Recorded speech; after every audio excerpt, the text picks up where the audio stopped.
Published by Thomas Nelson and read by Devon O'Day.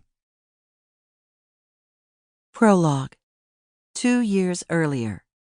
Renee huddled in the garden shed in her pajamas and tried to hear him over the pounding of her heart in her ears.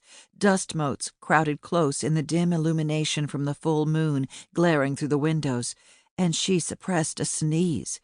The stench of gasoline from the mower hung in the air, along with the odor of decaying grass. The smell should have comforted her with its familiarity to what she loved most. But it only added to her terror. The last time she had worked in the garden had been with him. Surely he wouldn't search for her here and would think she'd already started for town.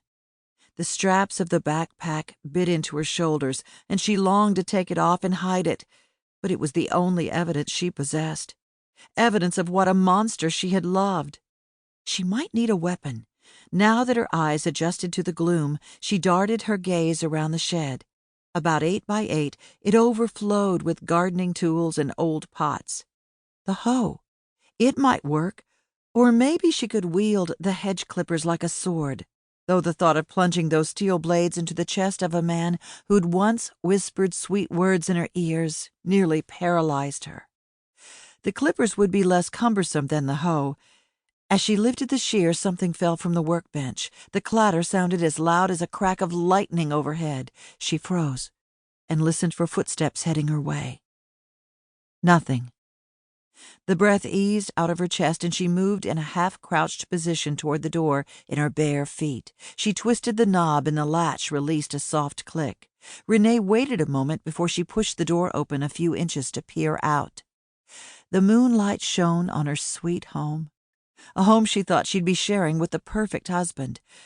Her vision blurred, and she swiped the tears away. He was a psychopath, and she'd fallen for his act, hard. Her warm breath fogged in the cool Washington air. Spring came in fits and starts in this northwest corner of the state, and today's warm 60 degrees had plunged to 40 after the sunset. Nothing moved across the lawn to the wide front porch.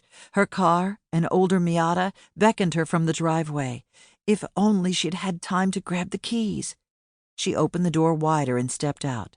The ground was nearly frozen, but maybe the soles of her feet would go numb soon, and she wouldn't notice. If she could cut through the woods lining the edge of her property, she'd reach the road leading to town. Maybe a third-shift worker at one of the factories would be getting off or heading into work. Her feet carried her over the frosty grass toward the birch trees. A shadow moved to her right, and she whirled around, then relaxed. One of her goats was moving to the water trough.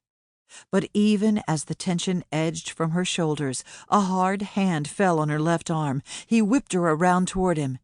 His handsome face contorted to match the monster she realized he truly was.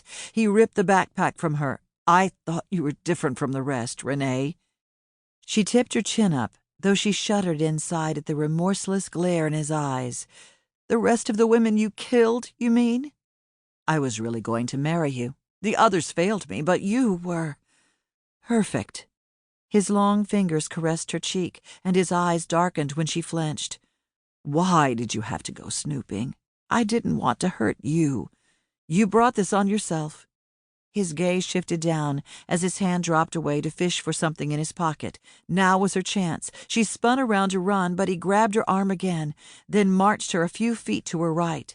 Renee had no idea what he planned to do with her until his hand went to the back of her neck, and he shoved her head forward. Cold water closed around her face and head until her hands gripped the metal edge of the goat's water trough. Using the trough as leverage, she fought to lift her face out of the water, but her puny strength was nothing compared to those muscles he worked out every day. Her vision began to darken. Boone.